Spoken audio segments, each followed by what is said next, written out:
pledge allegiance to the flag of the United States of America and to the republic for which it stands, one nation, under God, indivisible, with liberty and justice for all.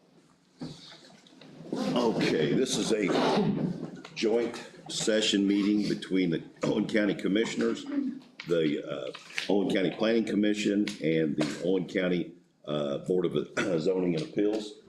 And wanted to make sure that everybody is signed in. We have for the board members, we have a board, Susan's got it right there. One thing I want to make perfectly clear, there is absolutely no public comment of any kind this evening. We are not here to discuss the putting together of the comprehensive plan. All those have been done and completed. We're here for a training session, and this meeting will belong to KK, and she is going to do all the work, and we're going to sit and listen. We would prefer that the members of the board would eliminate any questions after the meeting. They can talk to her after the meeting has been adjourned, just to try to keep the time limit down if possible. So I'm going to have Dana speak briefly on anything that he might want to discuss before we get started. I think you covered all. This is a joint work session. It's kind of odd to do these, so a lot of people aren't familiar with it. Since Mr. Burton is the president of the commissioners, it was appropriate for him to be the one to call the meeting to order on behalf of not only him but the other bodies as well, and to preside over this. And again, as a training session, as a work session, there is not a place for public comments. This is a place where the BZA and Planning Commission and the commissioners are going to receive information on and training on the comprehensive plan. So that's the sole purpose of the meeting this evening. Thank you, Dana. With that being said, KK, the floor is yours. All right, I'm gonna start my timer here so I don't start to talk too much. All right, if you will, Suzanne. So I think I met many of you when the comprehensive plan started, and I came here to do some training about what comprehensive plans were and how they fit into what you were doing. Tonight, we're going to take the comprehensive plan that was adopted in December of this past year and actually apply that to your everyday work as Plan Commission members, county commissioners, and Board of Zoning Appeals. For my own education, how many of you are BZA members here tonight? Okay. How many of you are County Plan Commission members? Okay, and how many of you are county commissioners? And how many of you are other, like staff members, let's say? Staff members? We got a Suzanne here, I know, okay. And interested citizens?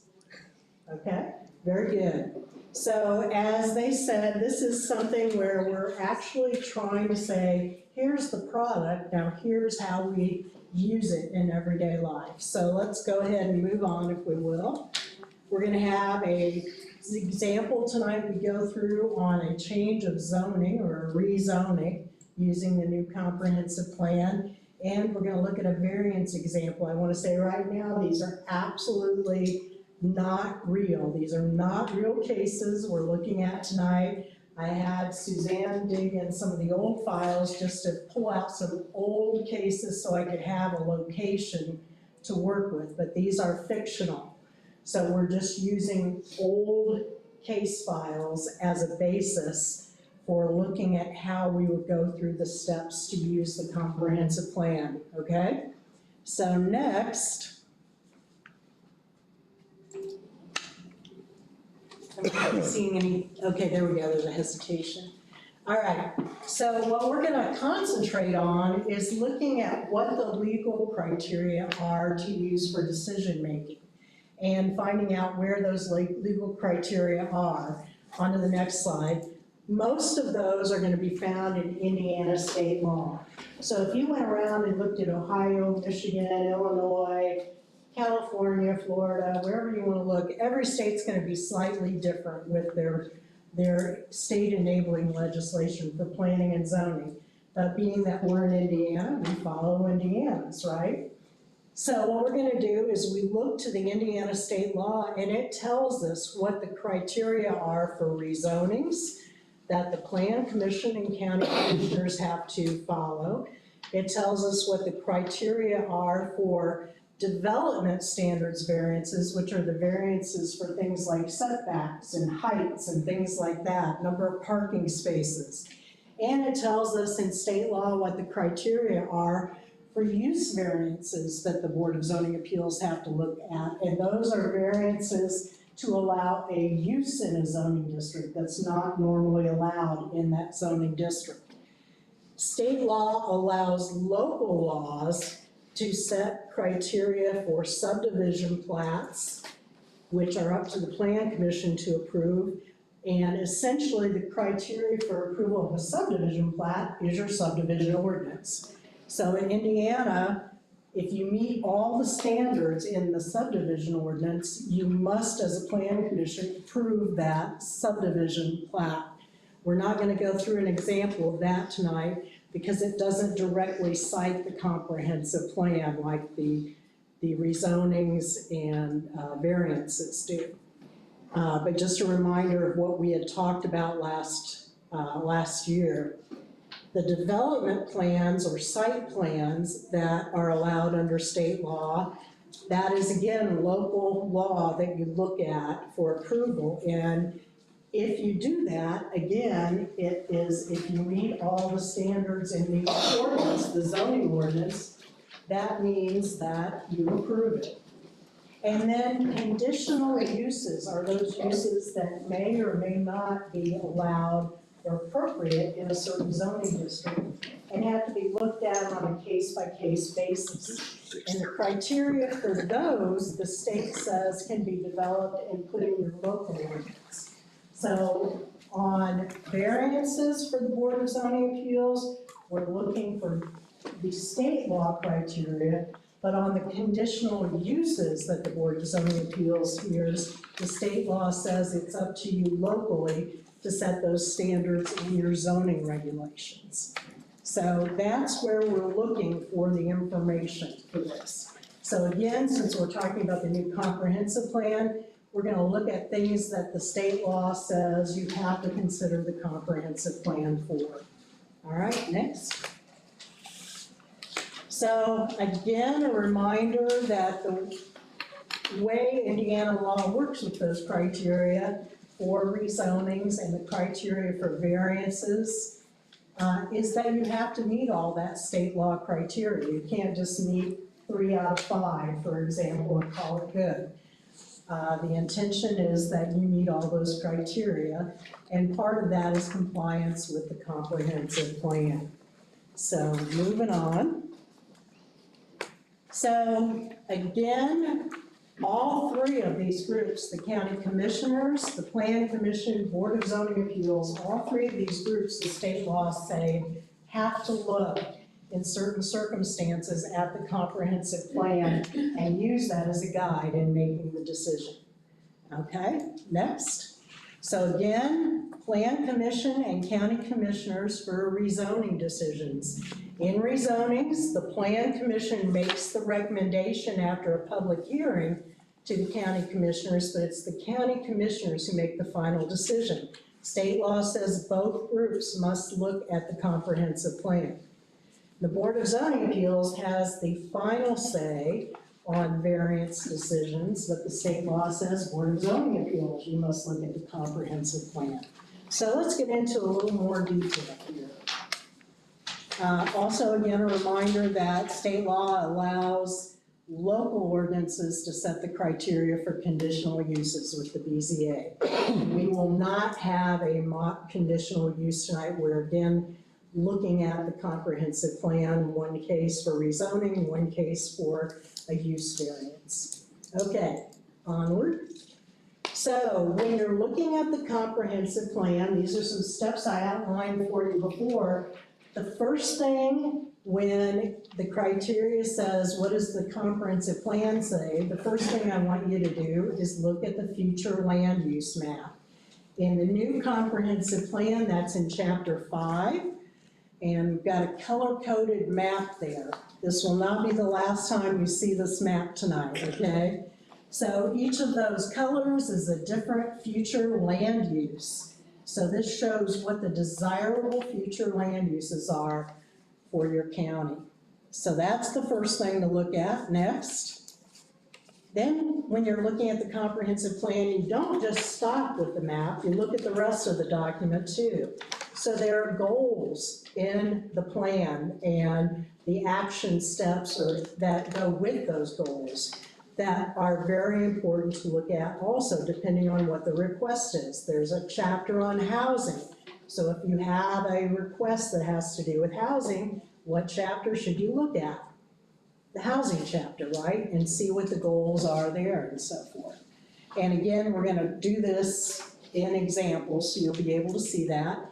And then the other thing that I want you to keep in mind, if you want to go to the next slide, as you look at the comprehensive plan, is also that there is community input into this comprehensive plan.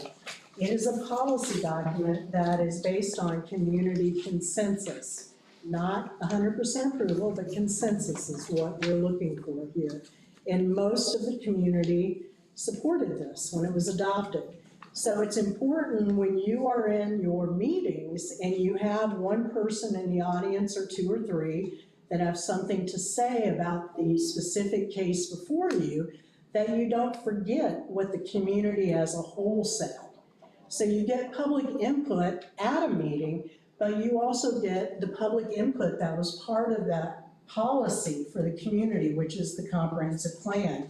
And this plan had a public survey that was part of it. It has pulled out specifically percentages of people who answered certain ways so that you can go back and look at it and say, okay, overwhelmingly the people that answered this survey said this. So even though one person is in the audience opposing it, we'll listen to their comments, but that's not the only thought on it out there. So the three places that I want you to look in the comprehensive plan is the future land use map, the applicable goals and action steps, and don't forget to look at the community input that was part of that, okay? Onward. So let's get right to it. Let's take our first scenario tonight, and this one is gonna specifically apply to the Plan Commission and the county commissioners who look at rezoning applications. BZA though, I think you're gonna learn something too. Some of the questions and what you look at in comp plan specifically are going to be similar. So stay tuned, don't plug your ears, okay? And let's look at scenario 1. So here's our request. We have a church that owns a couple of parcels. Together, those two parcels are slightly more than 2 acres. The church uses it for storage now. It is zoned single family, but they want to rezone it to the institutional zoning district so they can expand the activities the church does on it. They are looking at summer meals for children, they're looking at weekly meetings, etc. So they want to expand what the church is doing, and let's take a look then at the next step in this.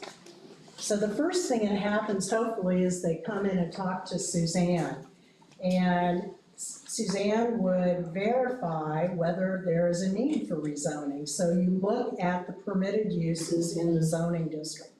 Currently, that property the church owns is zoned single family. And if you look at the uses from your ordinance, I copied them right out of it there, in your single-family zoning district, churches or church uses are not listed there. So you look at that permitted use list in the zoning district, and Suzanne says, well, it's not permitted in the single-family zoning district, but maybe it's a conditional use. So let's take a quick look at conditional uses, and there's a list of those in your zoning ordinance. And when you look at that, churches are not listed as a conditional use either. So that confirms what Suzanne thought, which is that this is not the zoning district in single family for churches. So then she looks in the zoning ordinance, which is again your current zoning ordinance, nothing's been changed about that yet. And the current zoning ordinance, if you look at it, and I've got the citations there, it talks about an institutional public zoning district. And if you look at the definition in the zoning district there of zones, it lists churches as one of the things allowed there. So that tells Suzanne that that is the zoning district that they need to rezone that property to. All right, so those are the steps that are gonna happen before it ever comes to you, is checking and double checking to make sure that use is allowed or not allowed there. Okay, next. So here's our parcel. It is, again, zone single family right now. It's in the Patricksburg area on Mitten Road. And it is, you can see on the left is a zoning map. Again, currently it's zone single family.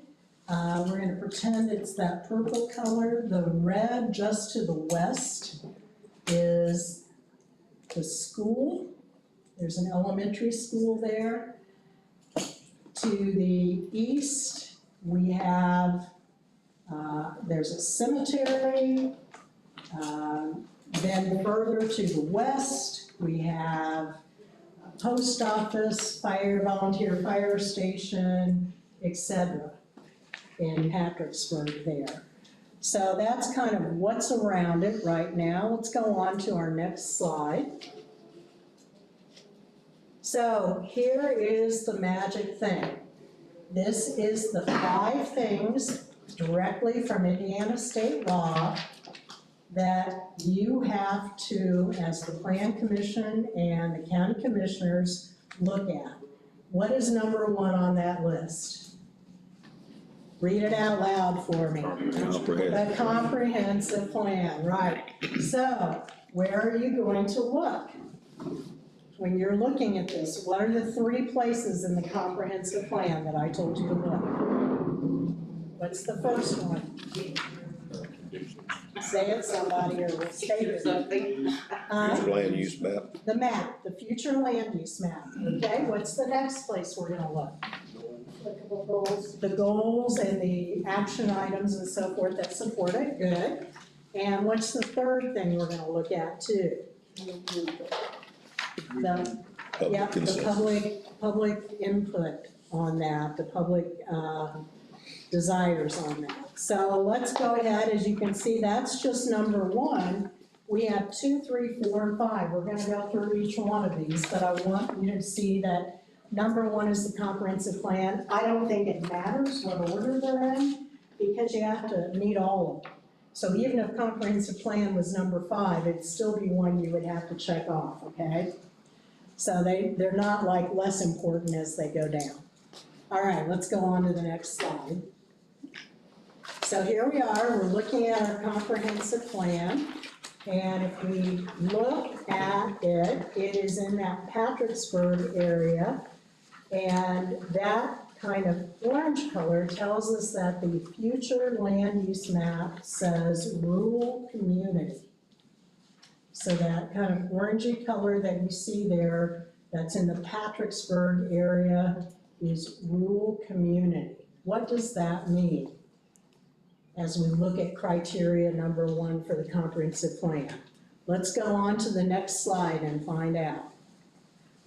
So rural community is the current future land use plan classification. And that is something that we apply here to the unincorporated communities in Owen County. That makes sense, right? So there are some resources in this rural community, there's some capacity for support. Primarily, it's gonna be single and low density, although multifamily is also appropriate. Then if you look further in there, there is a classification that is called institutional, but it does not show up in this small town area. The institutional land is for government, institutional, civic uses like schools, churches, hospitals, and utility facilities. Okay?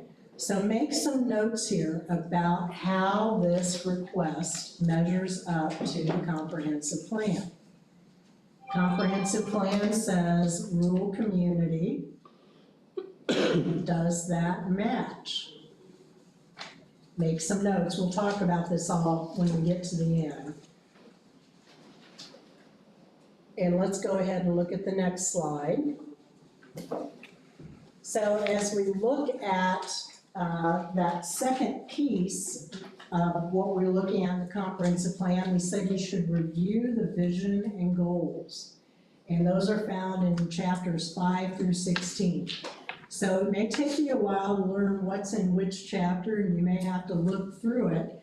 But if you look at one of the things that we find in chapter 8 is a goal that talks about strengthening the quality of place in small community centers like Patricksburg, Freedom, Whitehall, Cool City, etc. And so think to yourself, does adding a church to this small area help support that community goal of strengthening these places, these non-incorporated places? Does it add to the foundation or the framework of those communities? When we look specifically at the action items, there is not an action item specifically listed that says add a church to every small community. Okay, it doesn't call that out. It has some other things up there, but it doesn't specifically get into that.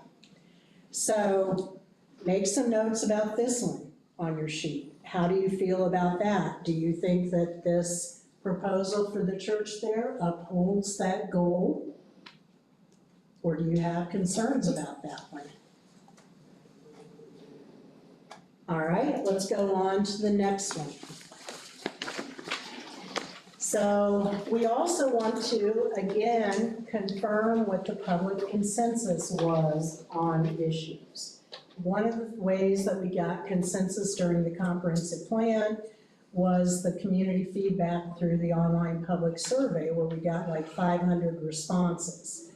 And so if we look at that, if you look at it, tells us that if you look toward the bottom of the community feedback, that people think that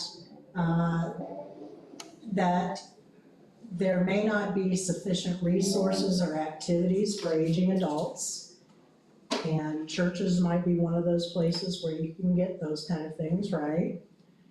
People say that a healthy lifestyle for food choices may not be available here. Church dinners, I don't know if that meets that one or not. Are there enough community events or things to do for families? That's another big concern. Less than half of the population that answered that survey thought there were. So this starts to tell you that maybe there are some holes to fill in the community framework. So if you look at that community feedback, and there may be more in this plan. This is me just pulling out an example tonight, okay? I didn't look through every 16 chapters, but this is one that I pulled out for you to look at. So make some notes on that one. Do you think that adding a church in that small community would help support the community feedback that you got developing this comprehensive plan?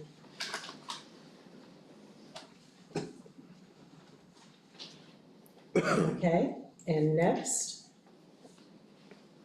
So next, that's all we have for the comprehensive plan. We're gonna go now to criteria number 2. And criteria number 2 from state law is current conditions and the character of structures and uses in the district. So what does that mean? It focuses on what the adjacent properties are, what's in the surrounding area. Basically, it's asking, is this gonna fit in with what's around it? Okay, that's what this question boils down to. So does it fit with the scale of current development? Is everything around this just very small, one-story things and somebody wants to come in and build a 5-story something? When we talk about scale, that's what we talk about. Does this fit in with the uses that are around it? Are there other institutional uses in the area? What else is there that might conflict with this, or will it fit in? And what kind of things might we expect as far as impacts, and how that might impact the current development around it? What about noise or traffic or hours of operation or anything like that that might happen with a church? Would that in any way impact that surrounding property? So that's what 2 is getting at, is how would this fit in with what's around it, what's there right now. Okay, next slide if you would, Suzanne. So again, we're gonna take a look at what's around it. Now, on this one, what I advocate is that you all take a look yourself. I am in favor of doing what I call drive-by visits. Do not go on the property, do not meet with the applicant, do not go as a group. All that is risking either conflict with state law or with ethical violations or open door violations. So the safest things to do, drive by. Put your blinkers on, park on the side of the road if you have to, take a look at it, but get a feeling for what's in that area. If you're not there, like earlier this week and last week when I was working on this, I had to rely on Google Maps. So I looked at Google Maps from my office, and I couldn't tell that that was a cemetery next to it from Google Maps. No matter how much I blew it up, it wasn't labeled, didn't show up. But I went out there today before I came in here, drove by and said, oh, that's a cemetery. So you can't always rely on mapping is the moral of that story, right? So you guys, if you can do a drive-by, take a look, it's important. So when we do that, we find again that it's adjacent to Patricksburg Elementary School, which for some reason Google says is closed. I don't think it's closed. I couldn't find any evidence of that. Maybe left over from the pandemic, I don't know. We've got some scattered single family around it, particularly south across the highway. There's a lot of wooded area around it and some cropland as you get further east. But the farther west you go, you're adjacent to the school, and then further west is the fire department and the post office. So those are both governmental type uses, which means that those would be classified as institutional uses. So we found that it's a mixture, as many small communities are, of residential and institutional uses and a few businesses that are in there. So that is your notes on the current conditions and character of what's around it. So let's look at the third criteria from Indiana State Law's list. The third criteria says, what's the most desirable use for this land? That is a very tough one, right? How do we even begin to answer that? It's basically asking you, what is the highest and best use for this land? So what we're gonna do is first, we're gonna make sure this fit what the comprehensive plan envisioned beyond just the land use section. So again, you're looking back at your comprehensive plan for one frame of reference on this, even though it doesn't specifically say this. We are trusting that the comprehensive plan, because it is considering land use, has already considered what best uses might be out there. So that's one place you're gonna look, is the comprehensive plan. You're also gonna look at the property itself and say, what is unique about this particular property? And when we're talking about this, we mean, is there some kind of water feature or natural feature that makes this property unique so that it might be best suited for don't know, recreation or something, right? Or is it something that is a historical site or a cultural site that is best preserved for the community character? Or is there the fact that it's just a good geographic location near other things, it's got good access, it's near other complementary uses, or it's there to serve the neighborhood. So you're gonna think about that particular property and whether that particular property has something special about it that contributes to what that best use might be, what is unique about it that might make this specifically good for something, all right? And then on the flip side, you're also gonna say, what is it that may be bad about this? NIMBY, we talked about that earlier, but it's been a while, not in my backyard, NIMBY, or LULU, locally unwanted land use. You're gonna look at that and say, whatever the request is there anything about that that might not be desirable, that might not be the best use on the site in this area? I will tell you, I am from Indianapolis, and there are some mega churches there which are not very good neighbors. You know, they have a lot of traffic sometimes that clog up the roads that are not improved, people park on the streets, those kind of things, so traffic can't get by. So even what you would think of as a good use can have negative side effects sometimes, and you have to think about those things too. So you're kind of thinking, this is a theoretical question, kind of. You have to think, what is gonna work the best on this piece of property? There may be many things that can be done. Is this one of the better ones? Or are we really trying too hard to fit a square peg in a round hole here? So you have to think about the property itself, okay? So as we look at this, in particular, we know that there's already some institutional development in Patricksburg, right? We've got the school, we've got the fire department, we've got the post office. So when you run errands, how many times do you want to make different stops? You want to drive a lot, or would you rather do one stop shopping? I can't talk this time of day. So sometimes it makes sense to group institutional uses, to group business uses, to make them more convenient, to help support people. So what is being proposed would appear that it might be a use that would fit in from the institutional uses surrounding it and provide an additional place for community gathering and support. Generally, most churches have a philosophy that they support the area around them, right? They usually open their doors for meetings, they usually provide activities for people and so forth. So you would expect it to be a positive addition to that community.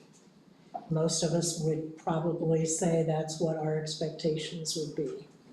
All right, so that's our discussion of the most desirable use for which the land in each district is adapted. And let me, as we're talking about these 5 things in Indiana state law, they've been there a long, long time. I think they haven't been changed since I was a small child, and I'm an AARP member. So this is not something that changes with the wind, okay? This is long time been part of the statute stuff. All right, next. Number 4 on our list of 5 from the state law is the conservation of property values throughout the jurisdiction. What is the jurisdiction that we are talking about? The Owen County. We're not just talking about the little community of Patricksburg. Yes. Suzanne called me earlier. I work in too many communities that have similar names, and sometimes I flip them. And I told her I have a lot of trouble with all the Greenfields, Greensburgs, Greencastles, et cetera, keeping them straight. So wanted to make sure I got that one. So we're looking here how this is going to impact the jurisdiction. So when we look at the property values, we're gonna look at how it impacts neighboring properties, but we also wanna keep in mind how it impacts the community, the county. So when we look at this, when we're conserving property values, that doesn't necessarily mean that we're growing them, but it means that we're keeping them at least kind of level, right? We're not making them plummet. Nobody wants to make the property values plummet. So that's what the goal is here. When we look at the financials, we need to think, will the county be able to make the financials for this work? Will the county government lose money trying to provide services here? Will you be expected to subsidize the cost of development, like will you have to double the pavement on the road to support the church traffic? And is the county gonna pay for that? So those are the kind of things that county officials have to talk about and think about. Talking about adjacent property owners, we wanna make sure that whatever is going in is not gonna hurt the value of their properties or hurt their resale opportunities. So if whatever this use was one of those NIMBYs or LULUs we were talking about, that's something we have to take into consideration, right? That might hurt the surrounding property values for people. So those are the kinds of things that you have to think about in number 4, the conservation of property values.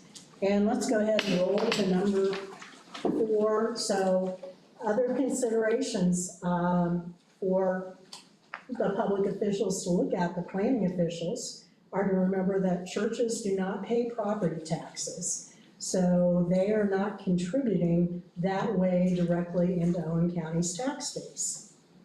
The county may need to make public road improvements or other infrastructure improvements to support development. You'd have to take a look at that and see what condition the road's in. That would hopefully be something that would be looked at. Again, mostly we can document that churches do not have a negative impact on adjacent property values unless, again, they have significant traffic issues like some of the mega churches do or something like that. So consider those kind of things when you're looking at property values. And then number 5. 5 says, from state law, the 5th and final rezoning criteria is responsible development and growth. First thing that makes me think of, is this just a speculative request so somebody can sell this for more money? Sometimes we see that happen before a few years premature, before the supporting infrastructure is in place. So somebody wants to sell property and rezone it for, a big commercial use when you've got a 1-lane, kind of roughly paved road. That's premature, okay? If there's no public water or sewer nearby, that's premature. So we have to look at that. We also want to consider whether the rezoning is proactive. Does it support the comprehensive plan? Does it support the economic forecasts for the county and studies that you have done? Is it supportive of what direction this county is trying to go? You need to look at if there's other property available and already zoned for this use that's in a more desired location. So do you have empty churches sitting around in this area already? Do you have infill lots where services and infrastructure are already present if you can't get water, public water and sewer to this site? Do you have locations that have already been identified in the comprehensive plan for things? So that might be really important for a school use, for example, or something like that. Because if the school really needs it to be centralized here, do we want to make it 10 miles away from that? Probably not.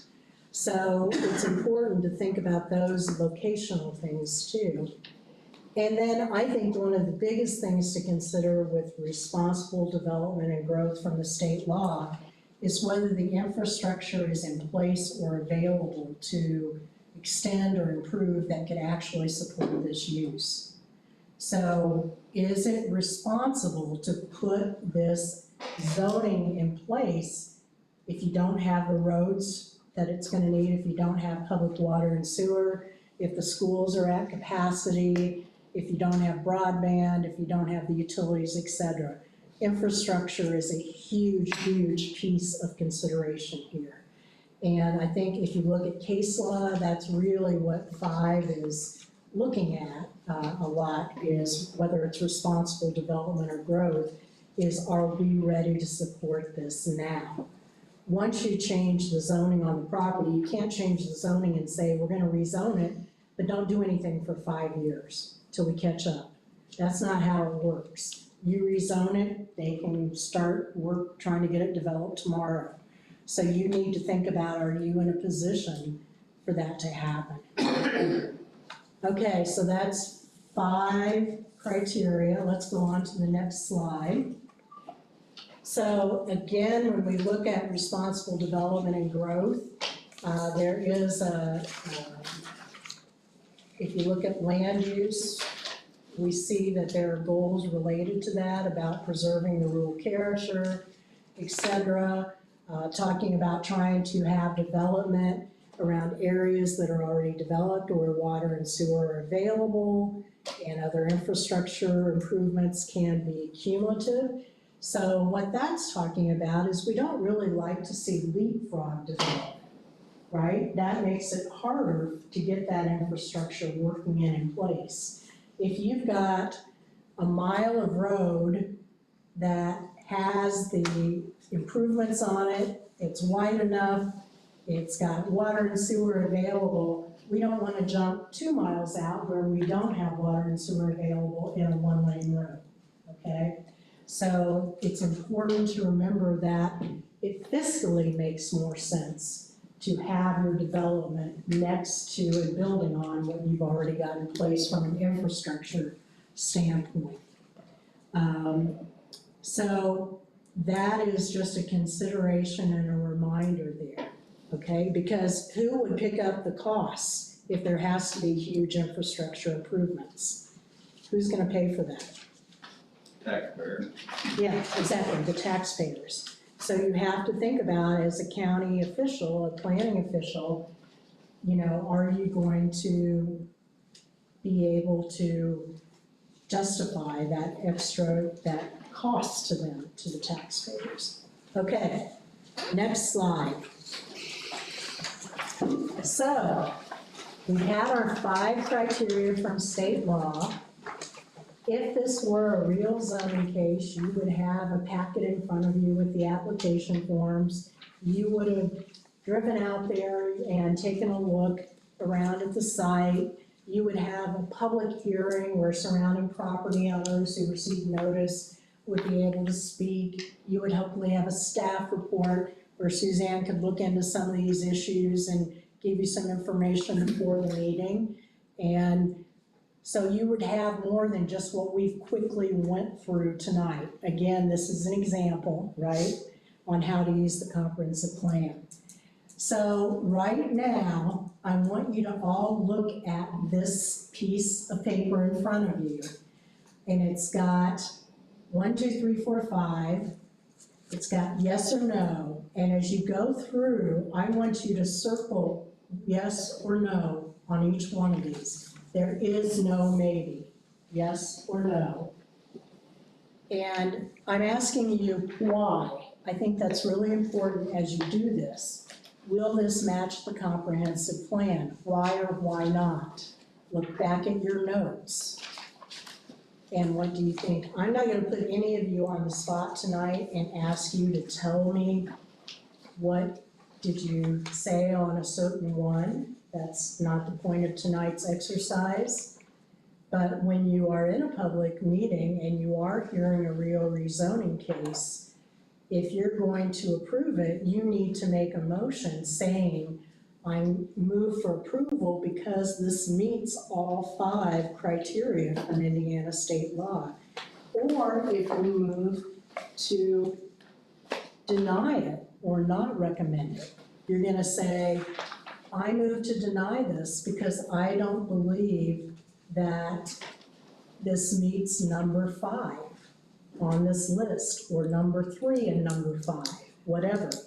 You should give a reason for why or why not it's meeting these criteria. You are basing your decision on this criteria. Some of the things that you might hear in the public hearing may also add to this. Some of the things in the staff reports may be helpful, okay, that you can take into consideration. So there's other information that will be coming at you. This is just, again, a training situation. So, for example, on number 2, if you have somebody from the neighborhood that shows up, or the surrounding area that shows up, and you're talking about current conditions and the character of the structures and uses in the district, if they say, well, that school is closed and they're gonna tear it down and bus kids somewhere else, and the post office is also closed, or those kind of things, then you're gonna have to start thinking about whether that really is an area that supports institutional uses, right? So keep those things in mind. Has everybody marked a yes or no for all 5? Which ones were hard for you? Which ones do you want to talk about some more? Were they all super easy?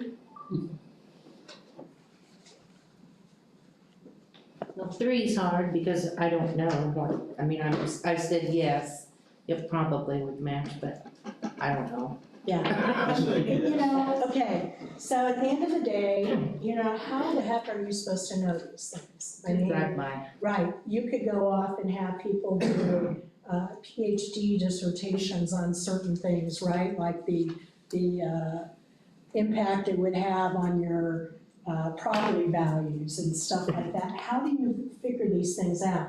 At the end of the day, a lot of comes down to your experience. You all live in this county, you all are familiar with what's happened in the past in other similar situations. You have to trust your gut sometimes. So if you have situations where you've seen the church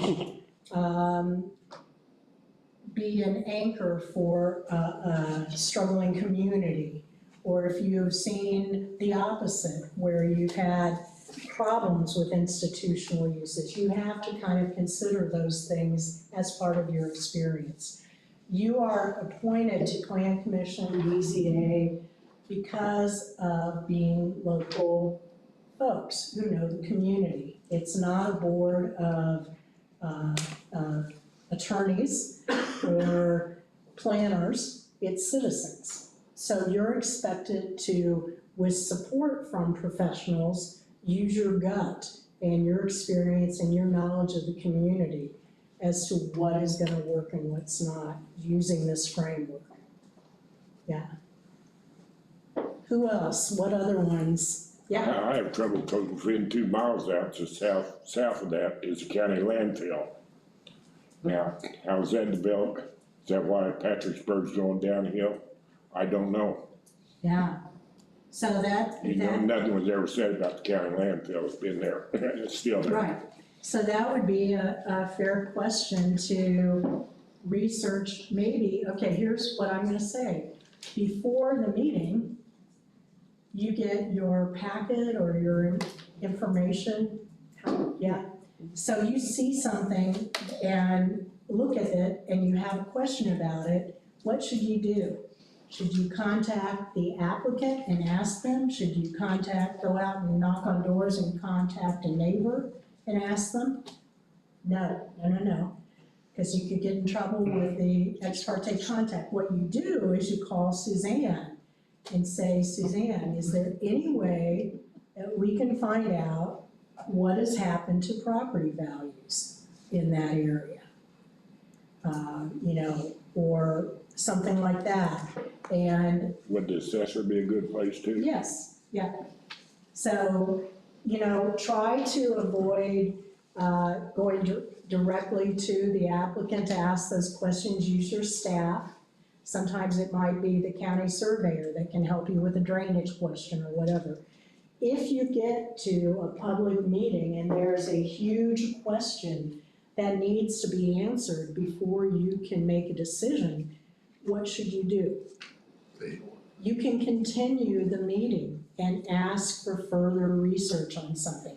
If you find out that this is a mega church, it's okay to continue it and ask them to do a traffic study and tell you how many vehicles are gonna be coming out of there when church is over and how they're gonna address that. So it's okay to say we've gotta continue this to get the information we need to make it. The more we can kind of track those things down before the meeting, the better.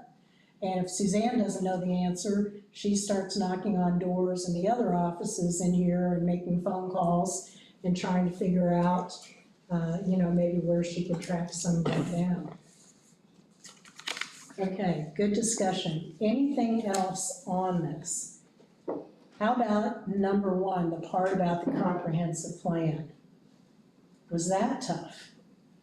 That's kind of one that stumped me, but that said that the rural communities institutional development's appropriate, so. Right. That's what, So I looked at that too, and that one was kind of a tough one for me to look at too.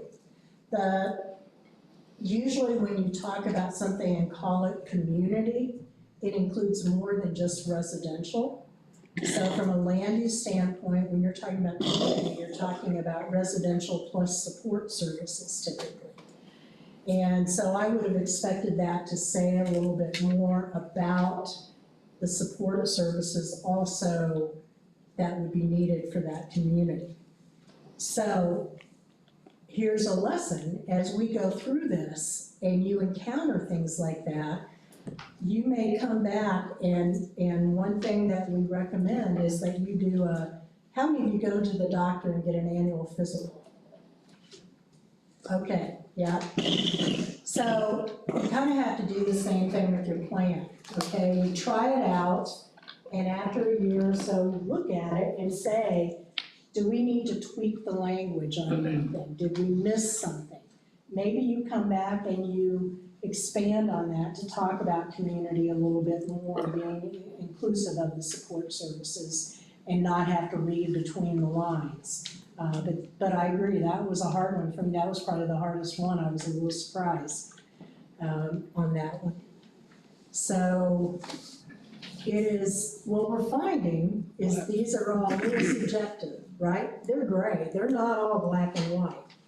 They're not all black and white. 5 was hard for me. Yeah, 5 was hard. And here's why. We have water there, but we have no sewers. Uh-huh. So there are options, but none of the options are in place at this time. So Right. So it may be that it's it may be premature. premature, yeah, or something, depending on, what's gonna happen. And here's the other thing. You can rezone this knowing that it's a church asking for that change of zoning to institutional. Nothing could keep them from selling it to the library or selling it to the hospital or selling it to whoever that's also institutional and developing it. Because you're hearing a request for a change of zoning, you're not locking in that church use. So that's important to understand. Now, there are ways to do that. There is a tool in Indiana law called a written commitment that you can enable in your ordinance where you can say, we will grant this rezoning, but it may only apply to a church. And then if somebody wanted to use it for something else, they could come back in and would have to get your approval to amend or get rid of that written commitment. That's a pretty drastic thing though, is to shut off all other options for the future. So it's better to think about, even though you have a certain person standing in front of you, it's better to think about the whole category of uses that can go in that zoning district. If this church doesn't get the funding they need, what's gonna happen to this property once we rezone it? So those are important considerations. Okay, good.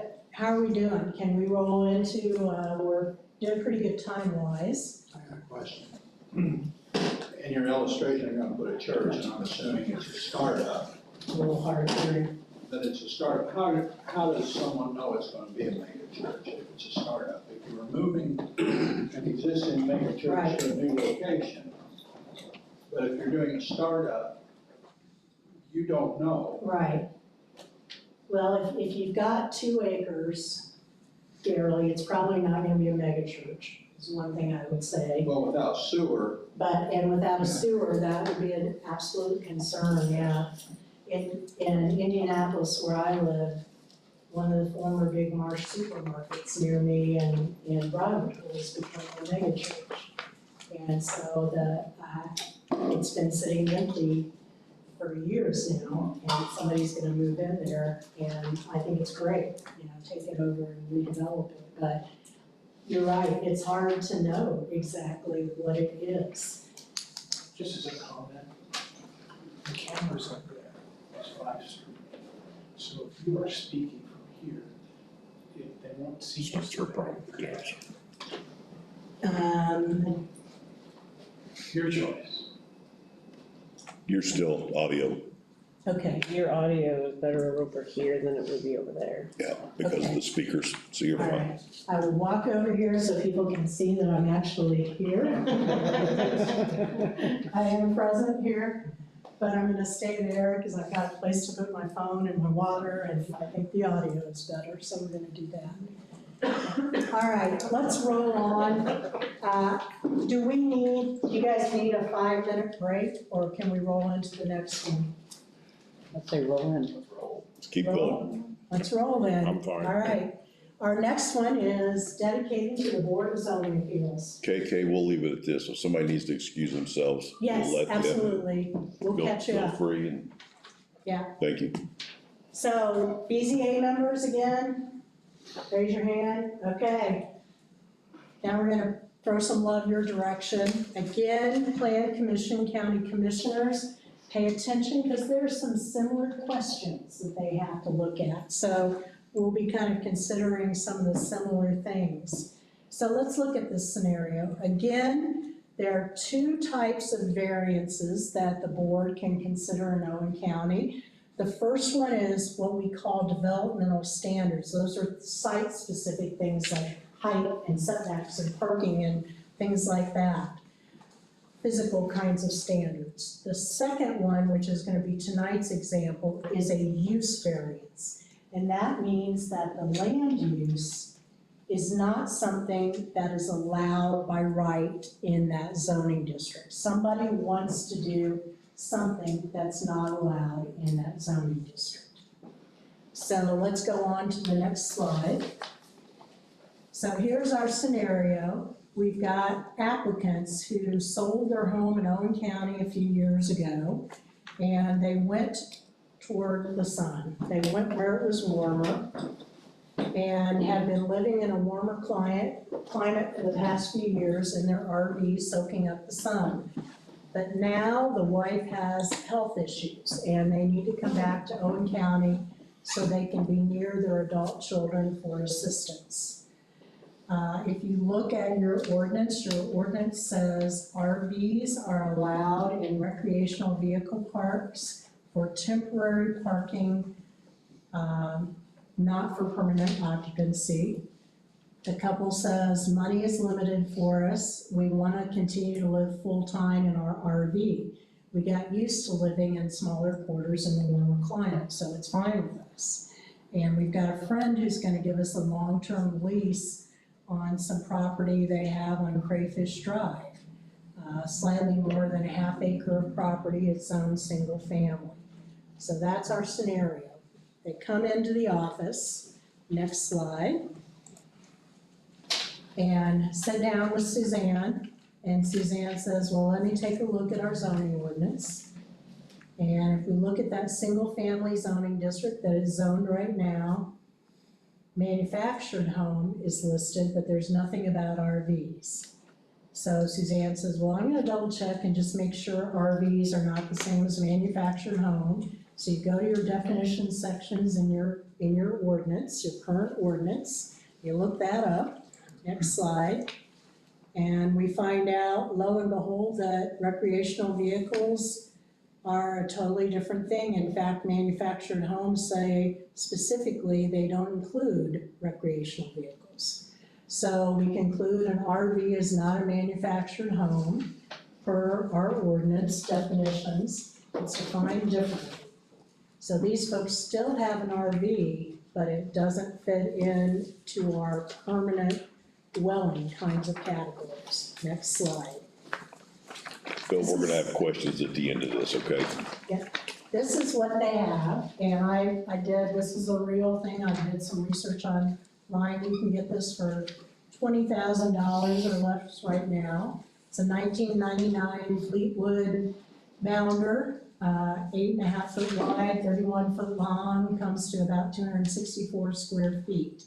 The applicant says we really like being outside, so we're gonna add 160 square feet of enclosed deck once we park this RV here. We're gonna really add some size to this.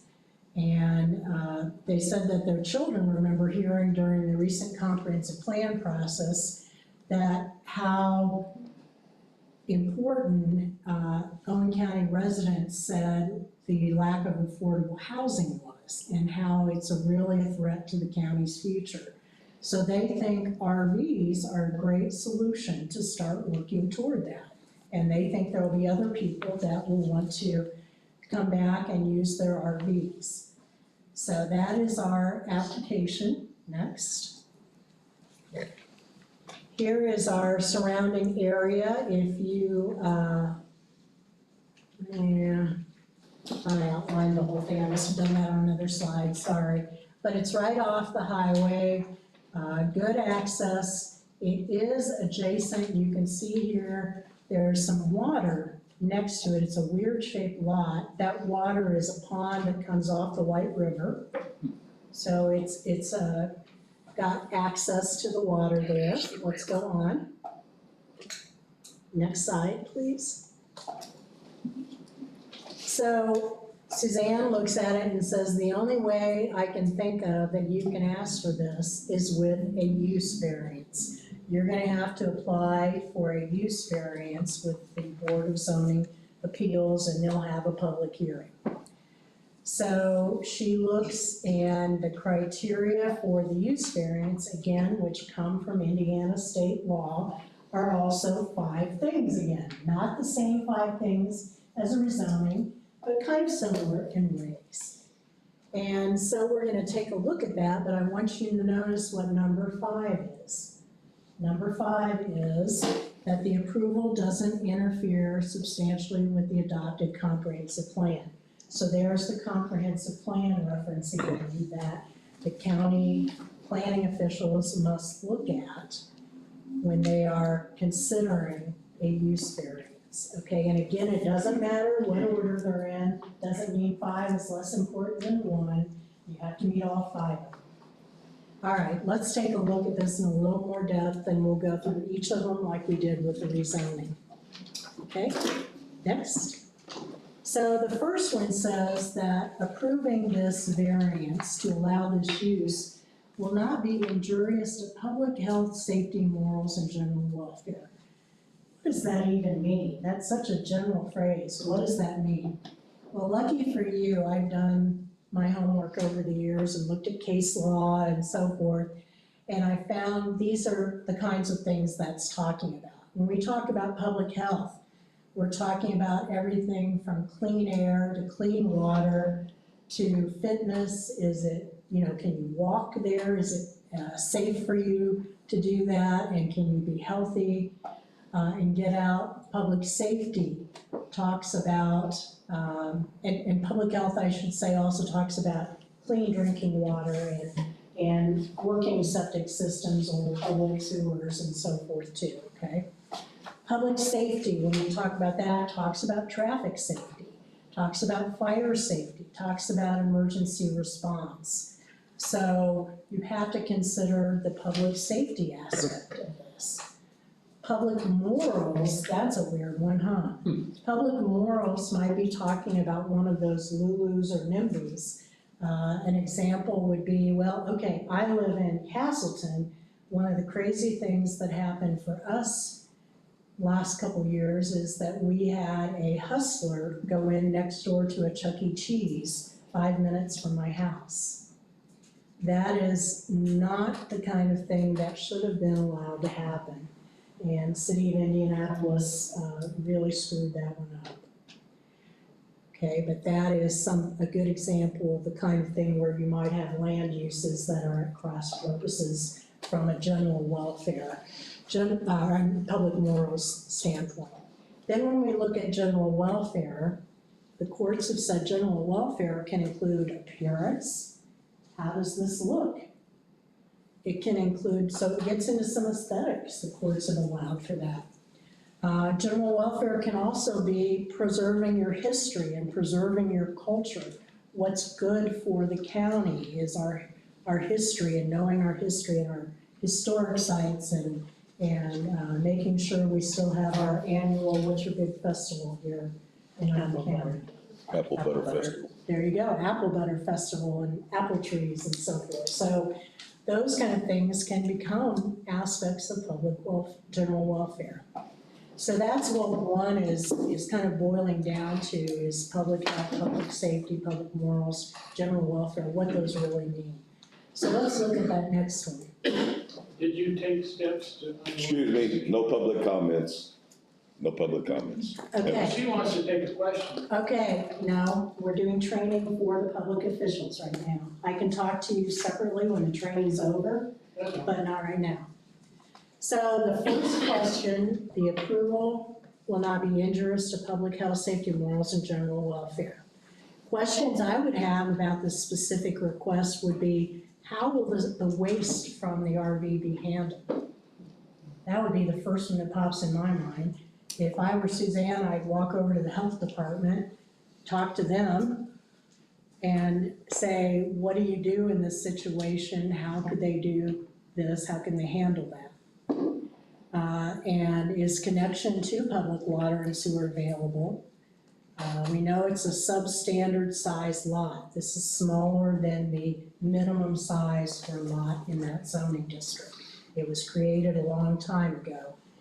And it's a substandard now by today's standards. Most lots that rely on well or septic have to be much larger than that, okay, legally, or able to actually function for that. And then I'd also be saying, well, this is a 25-year-old RV.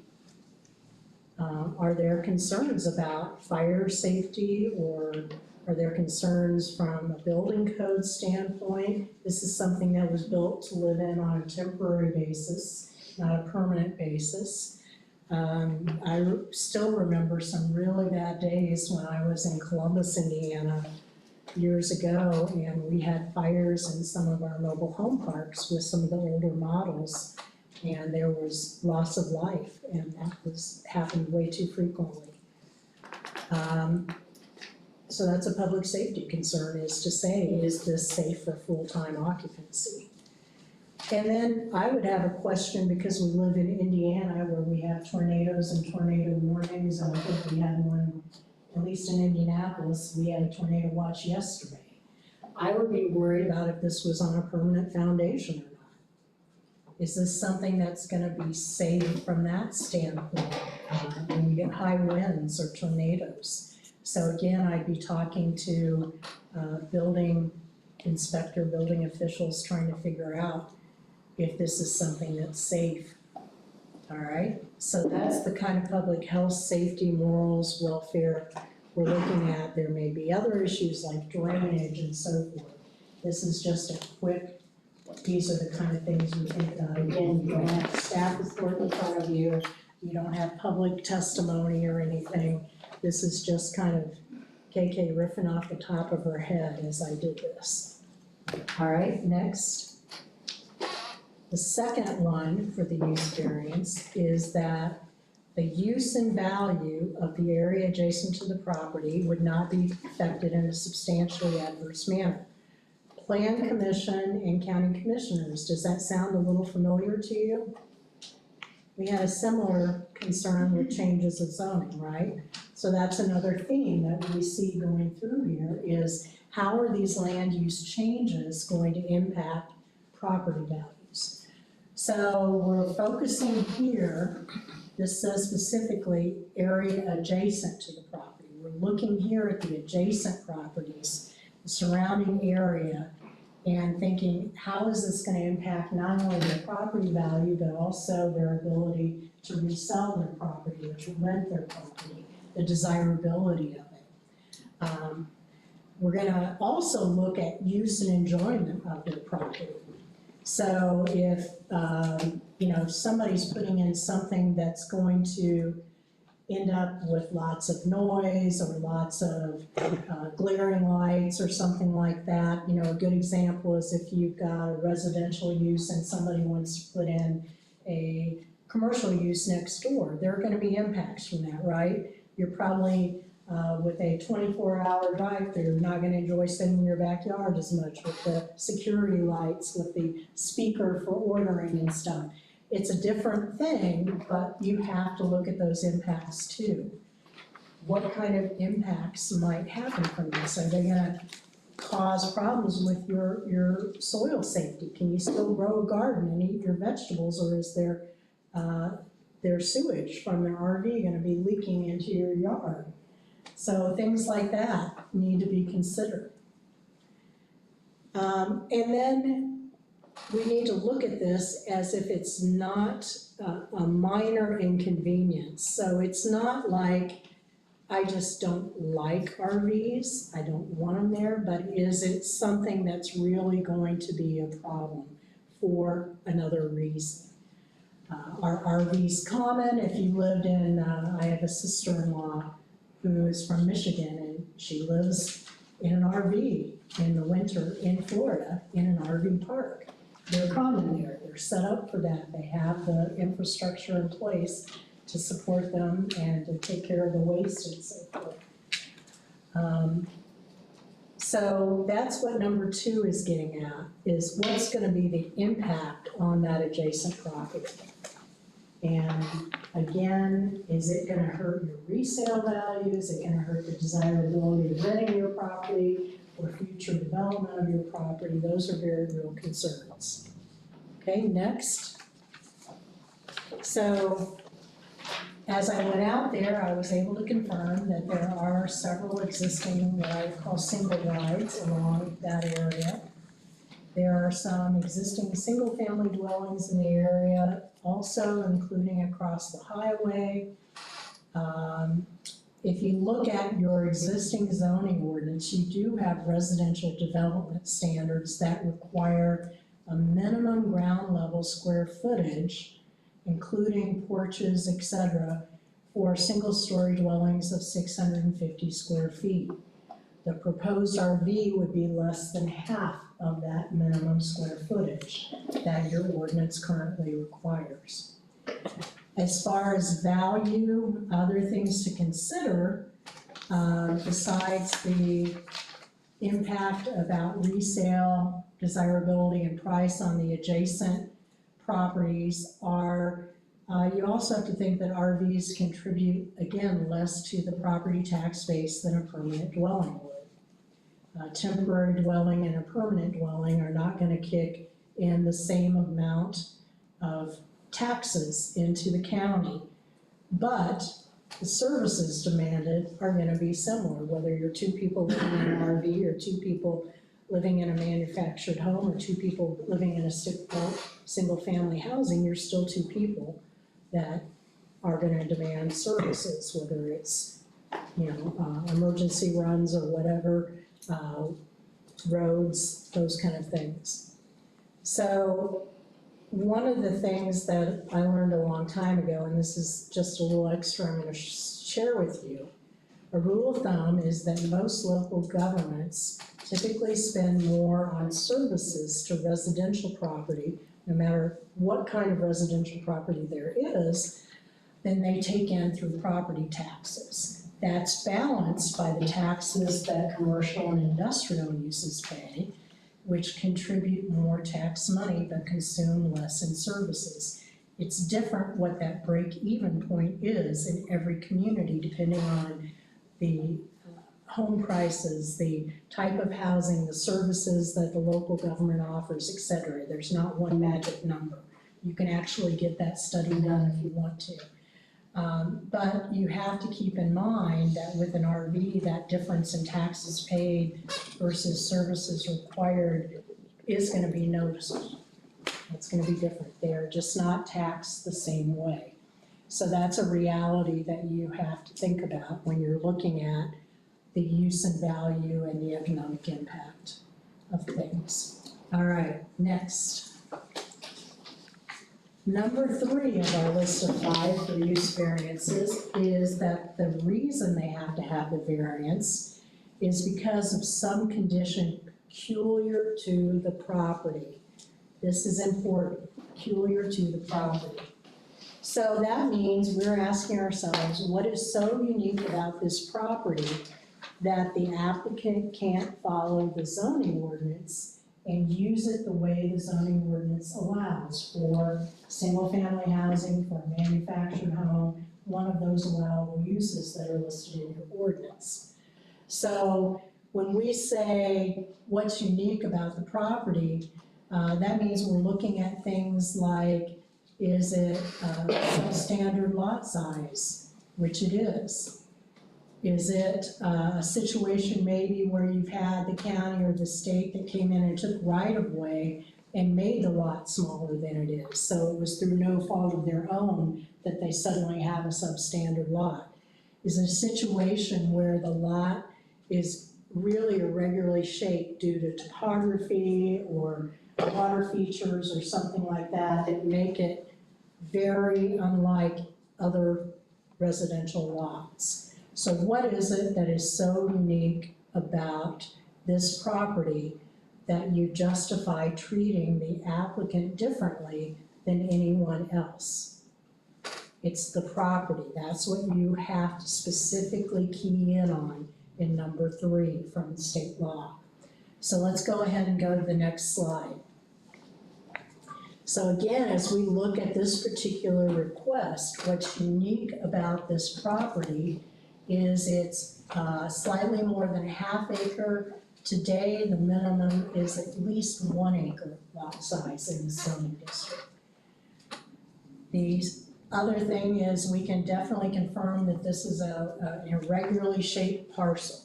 It has a very strange shape to it. I thought I outlined the whole thing. I'm sorry I didn't there. It does have frontage on water, has a little piece that comes out kind of at the south end there that touches the water. It's adjacent to a railroad track. You can see that dark stripe that's just north of that is a railroad track. It may be in the floodplain. I did not pull flood maps to confirm whether it was in the floodplain or not. But that would be whenever I see anything near water, that's one of the first things you want to check.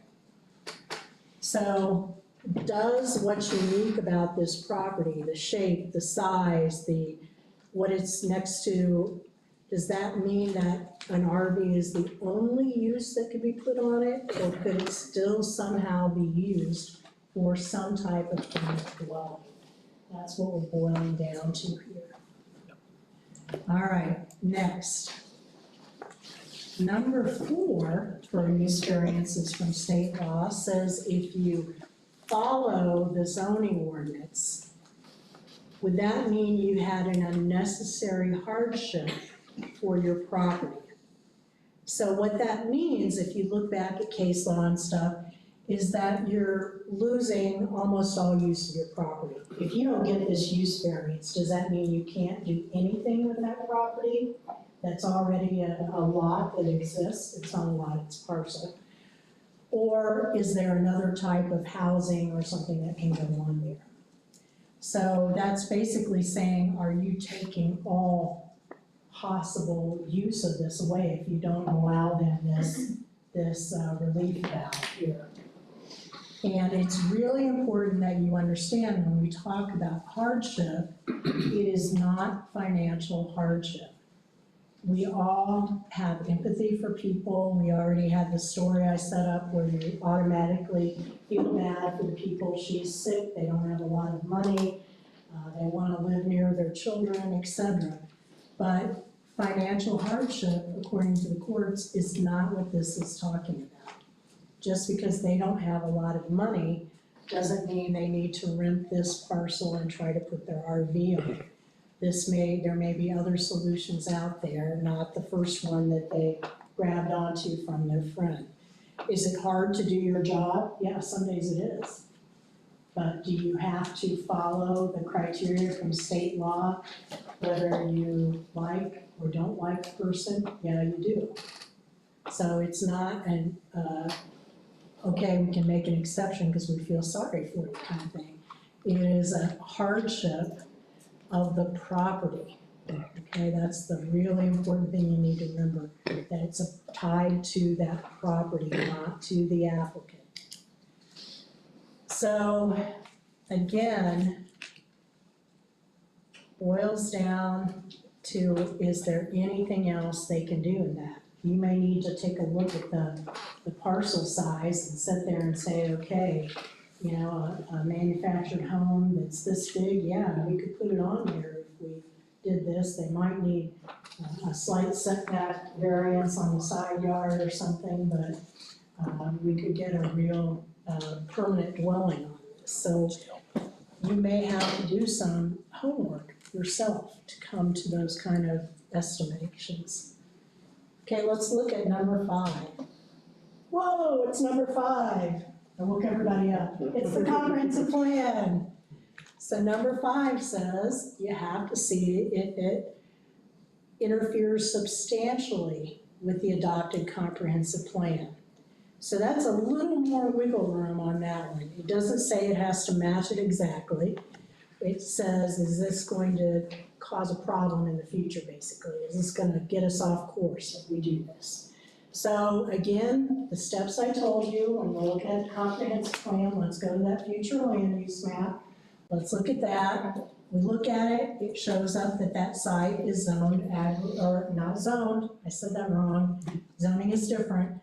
The future land use plan, which is part of the comprehensive plan, which is a policy, is agricultural in that area. So the future use is desired to go back to agricultural in that area. Not to continue the uses that are on there. The uses that are legally there are legally non-conforming, they can stay there, but you can't, we're not gonna get into that tonight. Tonight's question is, what is the future supposed to be for that area? And the future is supposed to be agricultural for new development per the comprehensive plan future land use map. Okay, let's go to the next slide. The other thing I told you to take a look at is what that category is described as. So again, we said it was agricultural. If you look at the agricultural definition in the comprehensive plan, it doesn't say anything about RVs in there. It talks about family farms. So there might be a farmstead or a homestead on that or something, right? Not single wides, not RVs, etc. Okay, next. We also have learned that when we look at the comprehensive plan, we look beyond the map and we look also at the vision, the goals, the action steps that are part of it. So we're looking at this question whether RV living is something that might be a direction that we want to take for the county. What does the comprehensive plan have to say about this? You go in and look at the plan, there is a land use section in that chapter that talks about housing opportunities in Owen County being grown for the future and the need for more housing for retirees, which these folks are. But it says the housing should be of quality construction and mindful of public infrastructure. Okay, what else is in this plan? Let's keep going. When we look at the implementation section that goes with quality housing opportunities RVs are not listed in that initial list that we have there. So you can, I'm not even gonna, I can't read those, but it basically goes back to, yeah, goes back to introducing different opportunities that you haven't had in Owen County before. And I talked to the team that did this plan a lot and gave them my 2 cents about accessory dwelling units, about mixed-use housing, about trying to do some different things that made it easier for people to age in place, to have, what we used to call the mother-in-law quarters, things like that, in their homes. AARP, I shared some information with them from that organization. So there are also other options there, but RVs wasn't one of them that popped up on the recommended list from AARP or anybody else. So let's keep going on that. We also have a whole chapter in this in the comprehensive plan that is devoted to housing. So if you've got a request that has to do with housing, you're gonna wanna go in and take a good look at that. And it's got some things that might answer our questions about whether RVs could be a preferred housing type, and whether RV would improve the existing housing stock that we have in this county. If you look at our goals of preferred housing types, this is not one of them. If you look at improving the stock of existing housing, using temporary RV is not the way to get there long-term. So you can read this chapter in much more depth than what I'm quoting right here, but that should give you some guidance. There's already been some thought given to future housing needs in this comprehensive plan. Okay, let's go on. And then we always want to look at community feedback too. So if we look at community feedback, there was a lot. And we had people who said very clearly, 81% of folks, again, in that survey said, you need public water and sewer for new housing.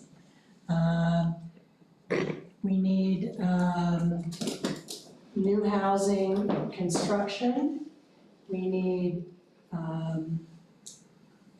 more addressing abandoned properties more and what's gonna happen with those. We need inadequate failing septic systems to address that. We don't need failing septic systems, we need to address them. We need code enforcement on residential properties. So there was a lot to say about the housing stock that we have right now and some steps to take. And again, this is from the public comments with the comprehensive plan. So we looked at the community feedback section of the comprehensive plan. Next. So again, we've looked at that housing chapter. This is really just kind of summing up what I've already talked about. Let's go on to the next one. And we are at the point where we've gone through all 5. So just like with the rezoning, we're gonna ask you to go through each of these and decide yes or no on this. So again, the first one, is this gonna be something that could cause problems with public health, safety, morals, general welfare? Well, if we were at a public meeting, we would have done some homework before this, right? We would have talked to the building officials, would have talked to the fire chief, we would have done some things like that to find some of that out, would have definitely talked to the health department. The second one, the use and value of the adjacent property would not be affected in a substantially adverse manner. Well, we're gonna go do our drive-by, take a look at that adjacent property, right? See what's out there, see if having an RV out there is something that might impact the investment or what people already have put out there. Is this gonna be out of character with what they're doing, other people that are already there are doing? Number 3, Is there something peculiar about this property? So going out and actually putting your eyes on it and helping get an idea about that. Some of us are see it in person, some of us are draw something on a piece of paper, people, but kind of try to get your arms around whether you really could use this as it's intended for permanent housing. Would that be something that would work on this unusually shaped, smaller piece of property? Then, let's see, we're on number 4. That if you followed this ordinance, it would be an unnecessary hardship because they wouldn't be able to do anything else with the property. So again, that's something that driving out there, taking a look is gonna help you confirm, and so forth. And then number 5, that if we allow this, that's not going to get us off course with the future that we have laid out in the policies in our comprehensive plan.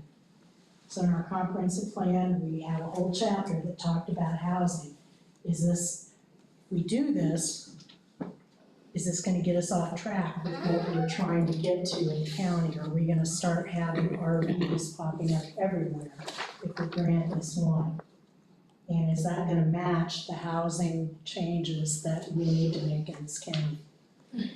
So you're looking at that. Have you all circled this? Your 5 things? You can play plan commission and county commissioners even if you're not on the BZA. Okay, what do you wanna talk about? What were the hard ones on this? Were they easy? Were all 5 of them easy to say yes or no to? There's enough easy no's that it's gonna be hard to. Yeah. And starting with floodplain, Yeah, we had an extensive conversation during the planning, when we were putting comprehensive plan together, about the property along the river and the floodplains, which is why it's on the map as agricultural, yeah, because there are houses there. right. So if you've got an area that's prone to flooding, you probably don't want an RV that's not on a permanent foundation that could just float down in that flood. Hopefully they move it before the flood. Yeah. So, okay, Septic's another big issue. yeah, Floodplain. I'd say that's a huge issue, right, is how would that be dealt with? Question I had, do we have a definition of temporary? If that old couple is 98 and 99 Yes. years old, and they're gonna live in that, it's probably temporary. Yeah, I mean, but is it 3 months, 6 months, a year?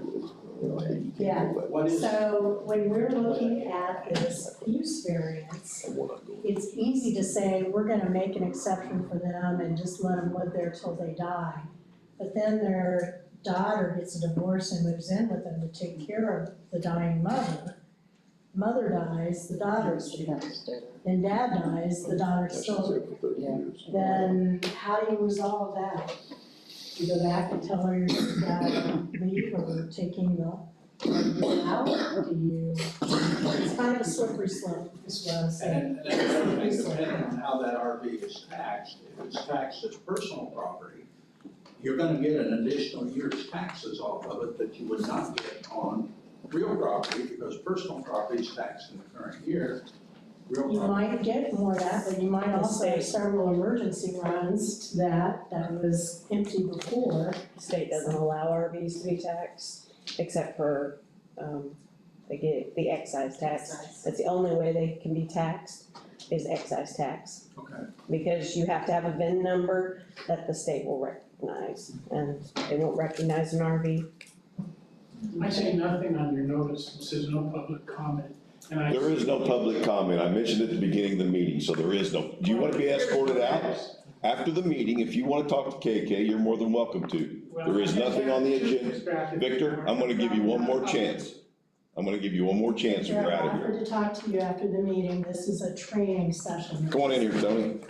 Okay, So members, Plan Commission, BZA County Commissioners, what else? He's got one more chance, Tony. I think the hardest thing, from my opinion, on being on the BZA is there's a lot of irregular shaped property in this county, and you almost feel guilty for not giving them that property use, because you know that whether it's the future, like I said, septics, where it is, they just don't have enough space to do what they wanna do with their property, and like I said, you gotta take that out of it, but it's just, it's tough when you're sitting there and you hear their case, you know, that, Yeah, take the emotion out of it. right, it's really hard, I mean, it is very difficult to be in your situation and have a nice person that you feel sorry for standing in front of you, you have empathy for them, and you have to be that guy and say, look, based on the state law criteria, your financial hardship is not something that we can consider as part of this. It's just not. And I'm sorry that this is the solution that, you know, popped up because your friend offered you this lease for this property and you already have an RV, but it's not meeting these standards. So, you know, not everybody maybe is cut out to be on the BZA or the Plan Commission, the county commissioners in a small community where you all know each other. It's a lot harder. I started my career in Dallas, Texas, where, you know, everybody didn't know everybody, so it wasn't as hard there. And then I came back to Indiana and spent a decade in Columbus and Bartholomew County, which everybody knew everybody there. And it's a lot harder when you've got people in front of you that you know are nice people and you wanna help them out. But you know what, you open that door for one person, it's really hard to leave it there and not have it happen the next month and the next month and the next month. Could you ask for a commitment on the use variance? Could you ask, yes, that's a very good question. The Board of Zoning Appeals, the Plan Commission, the county commissioners are all empowered under state law to ask for a written commitment. And if you wanted to do that, tying that to that piece of property as a permanent condition, which is what a written commitment is, would probably be the way to do that. Now, is it still gonna be easy to enforce that? No, somebody's gonna have to do that. One of my clients that I'm working with right now is the town of Greensburg, and they were telling me about a situation they had a few weeks ago where someone had brought in one of the mini barns and was living in it illegally. They had to end up getting a tow truck to come in and actually remove it from the site. That a person wouldn't show up in court, it wasn't, you know, it's not regular for habitation. It's not safe, it's not built for that. And they had gone, you know, through this for months and months and everything, and that was the last straw. And they had to actually load it up and drive it away.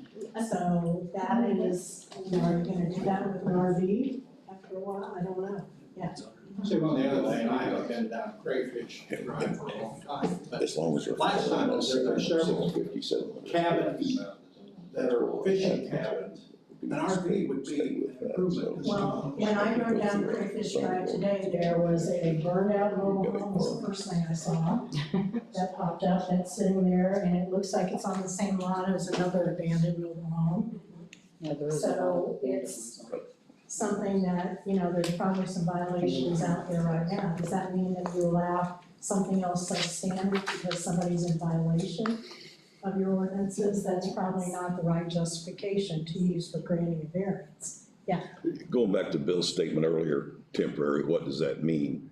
That's a very good question, and that's what's got our county in the shape that it's in today. So as we all sit on these boards, commissions, so on and so forth, we need to take deep consideration of what has caused the problem. I just wanted to touch on your comment because it's a good comment. I think somewhere we ought to say temporary is X days. Correct. Something to define it. Yeah, and I mean, I did Suzanne's job for years and years and years.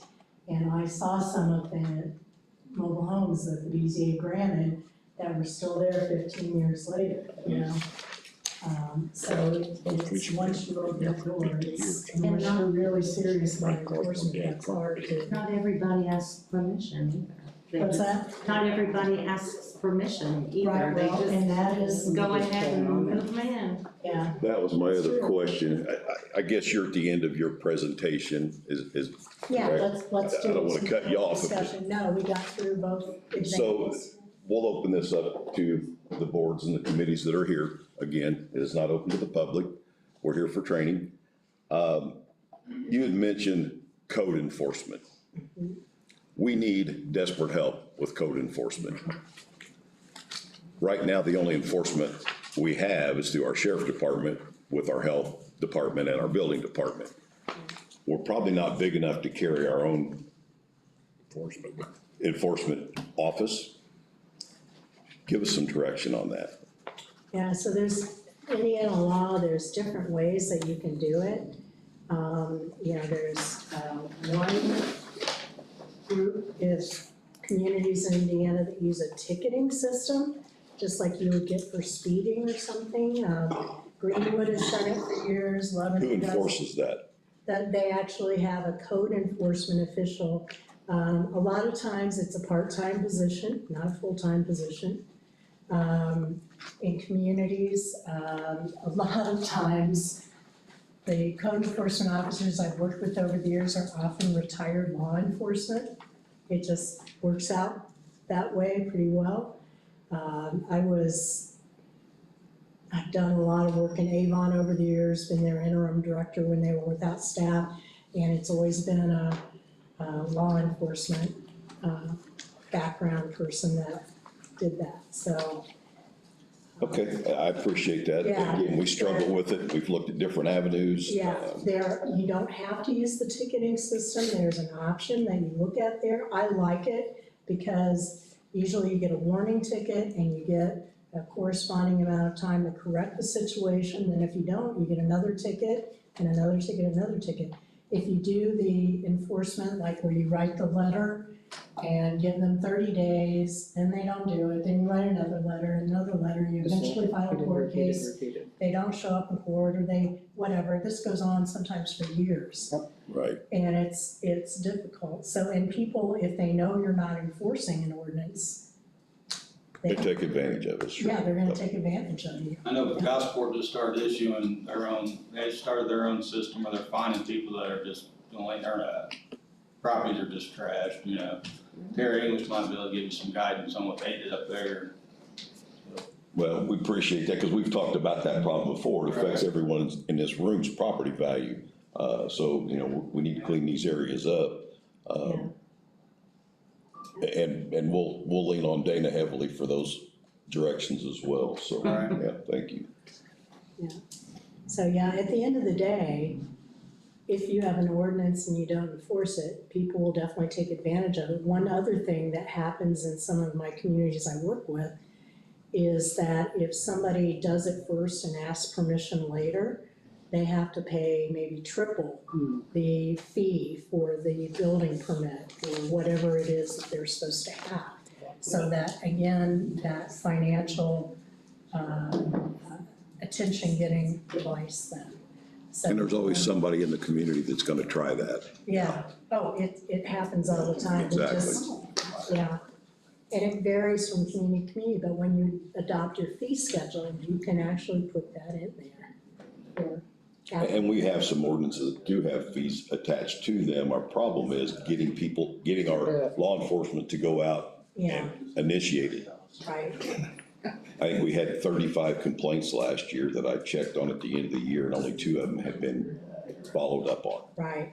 So other communities, I mean, some communities, the citizen members themselves keep track of what's going on. Like LaPel, Indiana is one of my client communities that I go to their meetings every month and stuff. And they show up at their plan commission meeting and they say, let's see, a couple months ago it was, this guy's digging a hole in his backyard, he's putting a pool in without a permit.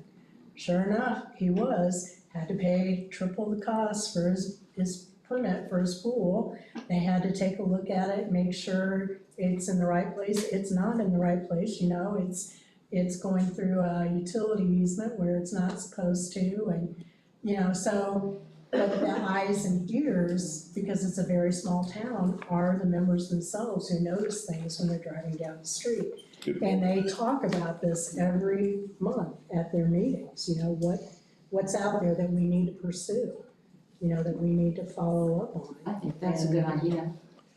It becomes it part of could the be- agenda. Kind of like tattling, but it could be more, did you see what's going on over there? But it'd just be complaining about people doing like that, just like Yeah. complain about the potholes. So, I mean, there could be Yeah, I mean, I will admit, I was disturbed when I drove out there today and saw the burned out trailer sitting there and another abandoned one on the same lot. That's what do you call it, attractive nuisance? It's Boy, and an you're at a issue. nightmare trying to get it tore down and hauled off. We're in a situation, if we don't do something as a county, we're gonna turn into a countywide landfill. Yeah. And we don't want that. Right. But we're going in that direction instead of the good way, the Right. other direction. Well, we had one in our neighborhood that was a modular that caught fire, and I went to the Board of Health over it because it was right down the street from me and my husband's house. And the Board of Health finally did a condemn report thing on it and tagged it, and it was eventually sold. And they're in the process of getting it tore down. But I Yeah. mean, it's been a year It's a process. just getting that done. Yeah, I mean, I've been, again, I'm going back to Avon, which I know is not the same as you guys, but I spent a lot of time there. Our building official, when I was there, had 2 houses that were condemned and had to be torn down that were fairly new because one of them was full of black mold and, it had been abandoned, walked away by the property owner and, windows were broken and everything, the neighbors. did Well, not they're a like it. hazard to kids if you've got kids out running around and even your homeless would go to them. Yeah. To have a place to sleep at. So I guess the moral of the story is it happens in every community, right? It's not just Owen County that has problems and things that need to be enforced, it's everywhere. And so you do have to have a strategy for how you're gonna do that, it's part of the whole process that's really important. I have a question. Yeah. What's the difference between condemned and not habitable? I have no idea, I'm not a building official, so I It can't depends tell on you the that. Board of Health write-up on it. Yeah. Danny, you have a definition for that? Did you hear that? Yeah. Without looking it up. No. But just thought I'd ask. Yeah, I just had a question, some of the communities you work with, as far as enforcement, where they have plenty of resources, do they do any kind of incentivizing citizens to maintain their property rather than enforcement? There's some ways that they encourage us, hey, you're doing this right, let's give you something Yeah. for that, let's reward you for, I don't know how it works, like in our community. Normally, it comes in higher taxes, higher property taxes. See, I know we're in a situation here, but other communities, how are they funding that, how are they doing that? I think that's something, if people have their own skin in the game, they're gonna want to do it versus being told to do something, they're gonna, hey, if I do this, I'm gonna get this perk. Yeah. I don't know. I don't know about that, I mean, there is recognition I've seen communities do, like, best front yard landscaping sign goes into one where somebody's fixed up their porch and put in some new plants and fixed up the place, I've seen that kind of thing. I haven't seen that, communities waive your taxes or anything like that, but sometimes there are some incentives there, loans that you can get to help fix up facades or things like that, and I'm not an expert on that, but I know there are options out there for that. Paperwork though. Is there any other questions? Yeah, as you're going through, as you're going through the ordinances, because of your experience, is it uncommon or common for the ordinances to spell out the responsible party for the enforcement?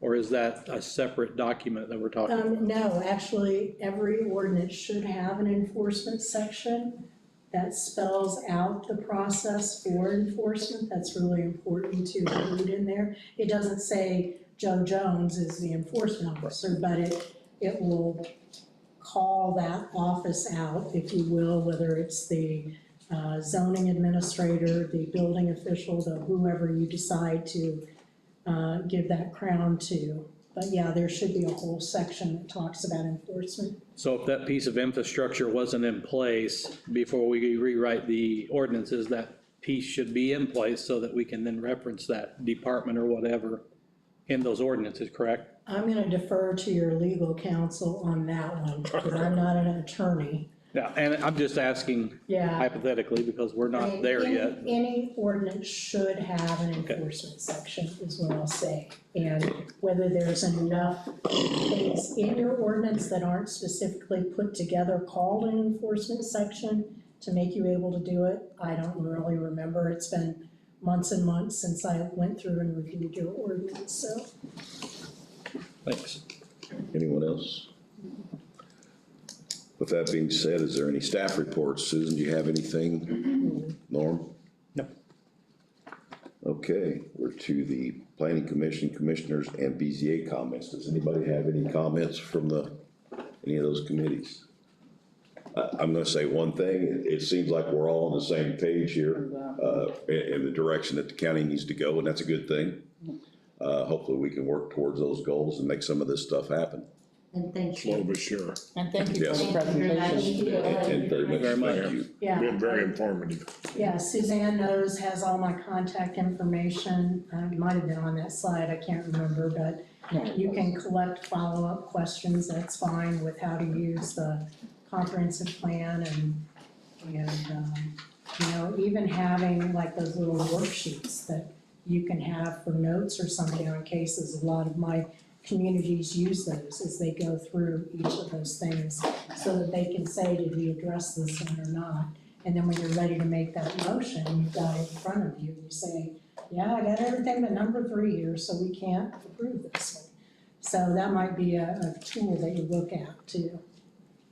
So- KK, again, thank you very much. Thank you. Before we adjourn, again, anyone that has questions for her after the meeting, please keep them brief. She's got to travel back home, and I know she doesn't want to be here all evening, so I'd appreciate that, and I know she would as well. So with that being said, do I hear a motion to adjourn? Make a motion, we adjourn. I've got 2 motions to adjourn. And a second. All in favor, aye. Thank you, everyone, for being here.